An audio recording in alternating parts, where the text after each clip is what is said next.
This month on Mustang Magazine, we visit Hollywood's garage. We meet a senior who's already living on his own. We go on a ride-along with a local police officer. And we check out Ed's shed to find just the right bait. These stories and more on this live edition of Mustang Magazine.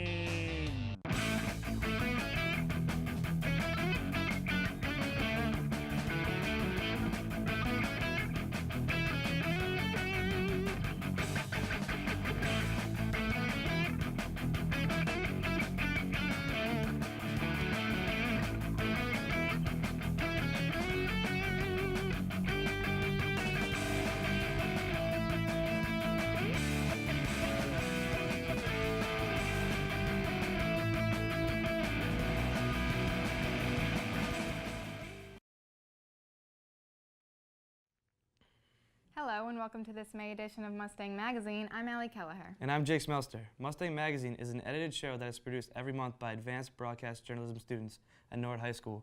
But this month, we're doing things a little bit different.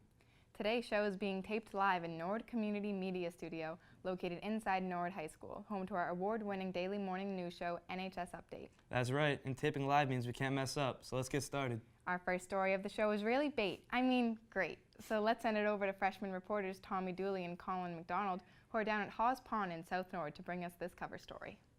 If you're looking to fish at a local pond, Norwood icon Edward Knolik knows the right bait to use. My name is Mr. Ed. I run Ed's Shed down here. It's a bait shop for all the kiddies in South Norwood and all the fishermen in Norwood and thereabouts. Knolik says he's been selling bait for some time now. He decided to open up after the Kelly bait shop closed 15 years ago. Well, old man Kelly had a bait shop down in South Norwood next to Howard Insurance down there in that shack, and God rest his soul, he died, and there was no bait shop down here, and I decided to do something about it because I had those ponds over there across the street. It's no secret that there's decent fishing in and around Norwood. Hawes Pond is the closest spot to Knolik's store. He says he was involved in the early stages of getting the pond filled in for people to go fishing. I wrote numerous letters to the South Norwood Committee and maybe to the selectmen that those ponds every year were flooded during the winter time. And in the summertime, they were drained out and they just were a couple of muck holes. They looked ugly and etc. So I wrote letters and I finally got them to let the water stay full in there. That's why I started the bait shop, because they want to go fishing in there. Many years later, Knolik is the main supplier of bait for people around Norwood. He says he gets his shiners from a supplier down south. Bait comes up from Arkansas or thereabouts down in those southern states, maybe sometimes Louisiana.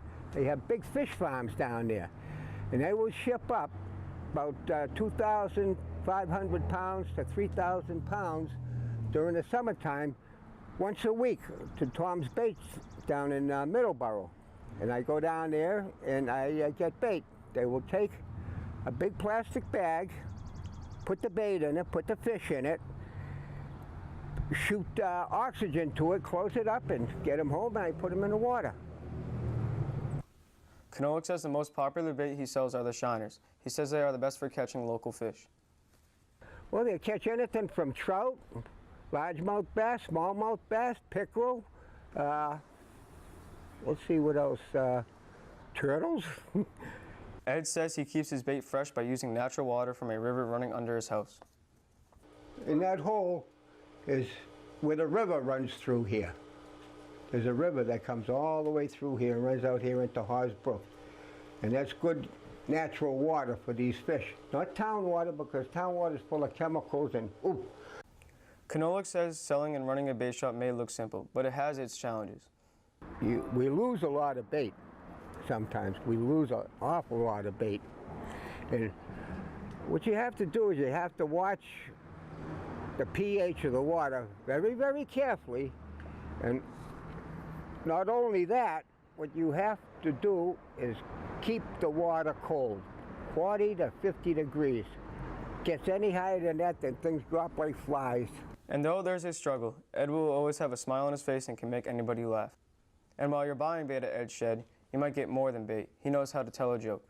I went into a restaurant one day and I wanted soup, and they had turtle soup, and I said, I'll have a bowl, make it snappy. So if you're looking to drop a line in the water at Hawes Pond this summer, stop by Ed's Shed and pick up some shiners. Reporting for Mustang Magazine, I'm Tommy Dooley. Wrong one. Hello? Thanks, boys. It's the perfect season for fishing, so make sure to check out Ed's Shed. Next up, we head over to Junior Anthony DeAngelis' house to see what he's got going on in his garage. I recently sat down with him for this student profile. Junior Anthony DeAngelis says playing around with car parts is his go-to hobby. It's a quiet place. It's where I'm happiest. So I work on my cars whenever I'm stressed, whenever I'm bored, happy, sad, whatever. It's get in the car, go for a ride, get in the car, work on it. It's whatever I can do in whatever time I have. I typically spend it working on that Miata. DeAngelis says his favorite car to work on is his 1990 Mazda Miata. It'll be 8, 9 o'clock at night, and I'll throw a flashlight on and I'll go out and tune up the Miata a little bit, do a little bit to it, clean it up a little bit, anything that I can do. Just, it's an escape for me. It's a quiet place. It's where I'm happiest. DeAngelis first purchased the Miata 3 years ago. At the time, it wasn't even in working condition. When I first bought it, it needed a new clutch, it needed an exhaust, it needed brakes, suspension. The motor was a little bit seized up on it. It turned, but it wouldn't start. So I ran through it. I put new brakes, rotors, pads, put a new suspension on it, just a stock, not lowered or anything, no coilovers like that. I custom built an exhaust for it to make it sound just a little better. I put new spark plugs on it. I put new oil in it. I flushed every single system in the car. DeAngelis didn't randomly stumble into fixing cars. It's part of a family tradition.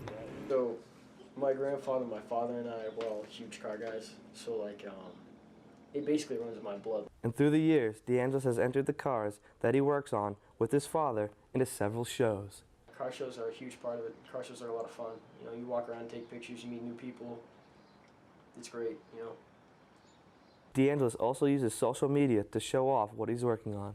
So I do have an Instagram. It's called Hollywood's Garage, Hollywood's.garage. It's just a bunch of pictures of the Miata and the Corvette right now, but like, I'm trying to like find some time to like make it like somewhat official, somewhat decent, you know, talk about the new releases, talk about working on cars. I'm going to try to start making some videos about doing the projects that I do, and just some educational stuff to show some guys how to work on cars. So keep an eye out for DeAngelis and his Miata cruising through town, or stop by his garage for some tips on fixing up your ride. My name's Hollywood, and this is Hollywood's Garage. Reporting for Mustang Magazine, I'm Jake Smelster.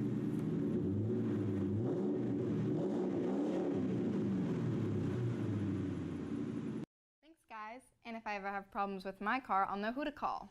Next up is a story about senior Amos and Dukeway, who moved to Norwood just this year. In fact, Allie, didn't you get the inside scoop? You're right. I recently sat down with Amos and learned he has an interesting story to tell. Amos and Dukeway spent most of his childhood constantly moving around the globe. Well, I started moving at a young age, so I became very accustomed to being in different, environments, and becoming acclimated into society wasn't very hard. It was just something I grew up with, so. Amos's experiences in different places have helped him become a people person. It definitely has helped me to relate to a lot of different people based on the environment. Socializing is kind of like a hobby for me. I like to go around in the lunchroom. You may see me. I'm going to different tables just because I like to talk to people. From living in the United States, Europe, and Africa, he now calls the small town of Norwood his home. It's a really cool high school. I like it. Like the people most especially. Everybody's really kind and welcoming. I haven't had any problems, and that type of environment is very helpful, especially when you don't have your parents around you and stuff like that. Amos's home life is much different than the typical high schoolers. I don't live with my parents, so I have to take a lot of responsibilities. There are reasons for living abroad. I can make more money, it can support me better, and they trust me. Amos decided to support himself by getting a job. I decided I want to start working because I don't really like asking for money. I'd rather get it on my own. So I told my dad, you don't have to send anymore. I'm just going to do it myself. So I started working at Lifetime. Amos says the freedom of living alone comes with many responsibilities. I do, buy groceries. I do cook all the time. I get home, I have to set a schedule for myself, because if I don't, then it's very easy to fall into like bad habits. Nobody's telling me to do this or do that. It's all, my conscience telling me, is this right or wrong? It's a learning experience. It's not easy, and it's going to be hard, but I do like the freedom. This support from friends has made his transition into an independent lifestyle go smoothly. There's definitely a lot of people that you'll need around you to, be able to support you. Like Mark Dunn, he's one of my good friends. His mom is very helpful. She's there whenever I need her. They invited me for Christmas. I met their family, so I felt, very welcome. He is also looking forward to the next chapter of his life. I just got accepted into Norwich University, and I will be doing cybersecurity as my major, and I will also be playing on the soccer team. My brother's there too, so it'll be a good move for me. Make sure to catch up with Amos before he takes on his next venture in life. Reporting for Mustang Magazine, I'm Allison Kelleher. Thanks, girls. Best of luck to you, Amos, in future endeavors. Now we head over to the police station. The police station? Don't worry, Jake, you're not in trouble this time. We actually caught up with a Norwood High alumni, Austin Glazier. Freshman Ali Turhan and Nick Spadorcia bring us the story. Resident Austin Glazier helps the school by coaching hockey, but in the community, he's helping the people of Norwood every day. I want to be a police officer because I realize, being a police officer is it's like a team sport, team job, and you're always there. You're never by yourself. You're always with someone. And everything should seem familiar to him since he's a product of the Norwood school system. Glazier says that he's lucky because he gets to work in his hometown. And I was just fortunate, to get a call from Norwood, but it works out a lot better. I do like working for the town that I live in, and it works out a lot better. After accepting his position in the police department, Glazier says he knew he wanted to mentor students in the high school, so he thought what better way to do it than to help coach his favorite sport. I like the sport of hockey. It's my favorite sport. I wasn't the best at it, but it's definitely one of my favorite sports. And just give back, and hopefully give back to the Norwood program. I want to get it back, back up where it's going in the right direction. I want to help out the Norwood program. And Glazier is using some of his law enforcement skills to be a better hockey coach. When you're out there, handling all the calls and doing a motor vehicle stop, just simple everyday routine things as my police life. And then when you're coaching, you also need confidence because you want the team that you're coaching that, like, if you have confidence, you need the team to have confidence. So. Being a leader and inspiring confidence is nothing new for Glazier. His best friend Matt Brown says he looked to Austin for support since his sophomore year in high school. Austin's had a big impact on my life. Both, he's helped me out a lot when we were at school down Stonehill. He's always been a kid that you could go to talk to. He'd always put you in better spirits. Brown says now that his best friend's a cop, that doesn't change things very much. He's the only one that carries a gun and a badge, so he has that power over us when he's working. But no, Austin's just, he's always there for you when you need him. He's always trying to get you, to come out. He's always the one that's trying to get the group together. Whatever you ask, he'd be there for you. Glazier also adds that college was easier with Brown's company. Definitely don't think I would have lasted college without him. He made it easier to make friends, and it definitely was a lot easier. I'm glad I did it with him. So if you see Glazier wearing his badge and helping around town, don't be afraid to say hello. Reporting for Mustang Magazine, I'm Ali Turhan. Thanks, guys. Now it's time to catch up with one very active varsity coach at NHS. In fact, he's not one, not two, but a three-sport coach, which is highly unusual for our school. Freshman Matt McMahon and Jared Shea bring us the story. It's not uncommon to see a three-sport athlete at Norwood High. But how about a three-sport coach? Meet Chuck Allen, head coach of the varsity golf, hockey, and lacrosse team at Norwood High. I always wanted to give back what people gave me growing up. Coaching hockey, that was my big sport, and I've been coaching for 20 years. I coached golf before, and that job opened up, and I'm a big golfer. I wasn't planning on coaching lacrosse. They needed somebody, and I stepped in last year, and I actually love it, and I'm back again this year. Allen says having three sports under his command helps him build connections with his players. Athletes like hockey player and golfer Matt Hennessy says he's grown accustomed to his coaching style. His personality around the team is great. You can have fun with them on the course. And while the sports of hockey and golf can be quite different, Hennessy says Coach Allen makes the appropriate adjustments. The two sports are a little bit different. I think hockey, you have to be a little more harder on the kids, and golf would be a little more easier, make it a little more fun. And if you think Coach Allen only works with boys, you'd be wrong. Girls lacrosse captain Julia Higgins says she's grateful to have him on the sidelines. He has his own connection with each of us. He has his own nicknames that he calls us. But he does make a really good effort to get to know each of his players. He's more focused on what we can do together rather than us individually. And I think he's really determined to get us to be as perfect as we can be. But Coach Allen says it doesn't really matter what sport he's coaching. His goals remain the same. Create team chemistry and qualify for the tournament. You're not going to win every game, but there's no I in a team. If you're building amongst, you win as a team, you lose as a team, and you try to give everything you got when you're out there. And players agree. I feel like our team is just so much more together and working together. So I think we're definitely going to be successful this season. Currently, the girls lacrosse team is having a pretty decent season, and they're positioned to make the tournament. Higgins credits the season's success to Coach Allen's determination to keep them on track. You know, if he sees like a ground ball and he doesn't think we can pick it up the right way or the way he wants to see us do it on the field, we will work on that for hours. And I think he's really determined to get us to be as perfect as we can be. And while winning games are a big part of why Coach Allen's out there, he says he hopes his time with his players helps groom them into successful adults. You don't know if you're effective until you see your kids later on in life, out of high school and in college, and they come back, they still call you coach. You get invited to their weddings, all that kind of stuff. If you leave a mark on them, hopefully someday those kids will be coaches, and you know they want to give back to what other people do. Moving forward, athletes say having Coach Allen on staff can help restore the winning traditions of Norwood High. We've definitely had a lot more success since he's come into Norwood High. I do think he's very effective. He's come in, he's helped the golf team win, helped the hockey team win, and he's done a lot of good things for the school and their sports. You can look for Coach Allen as he leads the girls lacrosse team this spring. Reporting from Mustang Sports, I'm Jared Shea. Thanks, guys.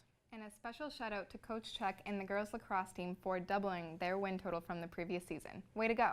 The sports teams at NHS have a great family atmosphere, but they're not the only ones. Many clubs and groups around school are just as close. Recently, we caught up with the Latin students who are facing a downsizing of their program. Freshman Brendan Bartuca reports. Senior Pedro Gonzalez says he remembers why he signed up for Latin after taking Spanish in the middle school. Knew that if I could take the originator of the Romance languages, it might be easier down the road to learn other languages. Gonzalez says he liked the class so much, he's now part of the leadership that runs the after-school club. I am the consul of Latin Club, so kind of like a president or duo president type of thing, because I'm with someone else doing that as well. I love the class, it's super important. The culture behind Rome, you know, and the Latin language, it's a dead language, so it's really important to keep it alive. According to Gonzalez, the number of students taking Latin has decreased since he was a freshman. So over the years, they slowly were getting smaller and smaller. 2 classes became 1 class, and then now it's a class of 8 or 10. Other students in the Latin class say they're not sure why the numbers are down, giving praise to the teacher. Ms. Holmes is a wonderful teacher. She's very active and engaging in her teaching, and it helps me. Mariah Holmes has been the Latin instructor at Norwood High School since 2014. She says teaching a language that doesn't have a middle school feeder class can be challenging. So recently, she went to the Coakley for a recruiting visit.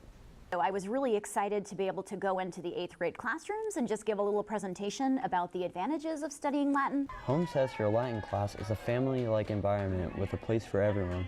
When you're with the same group of students for 3 or 4 years, you really form close bonds, both with your teacher and with your classmates. And I like to think that when you're in a Latin program, it's really more like family. It's like you have a Latin family while you're here at NHS. Which is why students took it hard when Holmes recently informed them that the Latin family might not continue next year unless they got their enrollment up. She just kind of told us one day in class, and I was really shocked. And I'm going to be completely honest with you, I went home and I cried. I just cried and cried. But the Latin family says they haven't given up hope. Other kids, they're helping out, especially at Foreign Language Night. They're volunteering to engage more kids to join Latin. And they're hoping to create a buzz at the high school by encouraging anyone and everyone to attend their after-school club meetings. The great thing about Latin clubs is you don't have to take Latin to do Latin club. It's more about the culture behind ancient Rome and stuff like that, and fun foods and games and holidays and traditions, stuff like that. We had a Lupercalia celebration, which involved the sacrifice of a goat that was a piñata, not a real goat. But with all the new recruiting efforts, Holmes says she's confident the Latin family will stay intact. So I actually have something like 30 kids signed up for Latin next year, which is really exciting. I really hope that the program will keep going strong here at Norwood. To sign up for these classes next year, see your guidance counselor or come to the next Latin Club meeting and join the family. Reporting for Mustang Magazine, I'm Brendan Bartuca. Thanks, Brendan. This month, the town of Norwood celebrated Memorial Day by remembering the sacrifices members of the community have made protecting our freedoms. And there's one local who does not take the day lightly, making sure all the graves in the Norwood Cemetery were appropriately decorated. Junior staff reporters Nick Parkinson and Michael Curley bring us the story. Every weekend before Memorial Day, the Norwood community holds an event to honor the fallen. Norwood resident Bill Hayden believes it's all about respect. We're coming to honor America, and the reason that we're able to live this life is for people that have given up their lives. We come down here and we replace some tattered flags, and we put flags on grave sites that are missing for the veterans. Organizer Janine Needham says that the event has grown each year. Every year we get people who have never been here before, have heard it word of mouth, and because of that they come with their families, they come with their children. And Hayden has a personal connection to Memorial Day. Because I'm a veteran and I was in the service, and I know what it's like. I know people that have sacrificed their life. I'm older and I got relatives that have sacrificed their life, and I know a little bit more about what it's like. Hayden has had experience with this type of event in the past. I've been visiting grave sites ever since I was a kid for Memorial Day. And then when I went in the service, obviously I couldn't because I wasn't around, but when I got back, I've always visited a grave site on Memorial Day. Hayden says it's a great time to bring the community together. 100% a positive experience. I encourage everybody to come down. If they could just give everybody one flag and everybody put one flag in, that would be the best. So for Memorial Weekend next year, be there for the annual event. Reporting for Mustang Magazine, I'm Nick Parkinson. Thanks, guys, and that brings us to the end of this month's show. Thanks for tuning into this special live edition of Mustang Magazine. To see more stories like these, be sure to check us out online at mustang.media or hit us up on Facebook, Twitter, Instagram, or Snapchat. See you next time.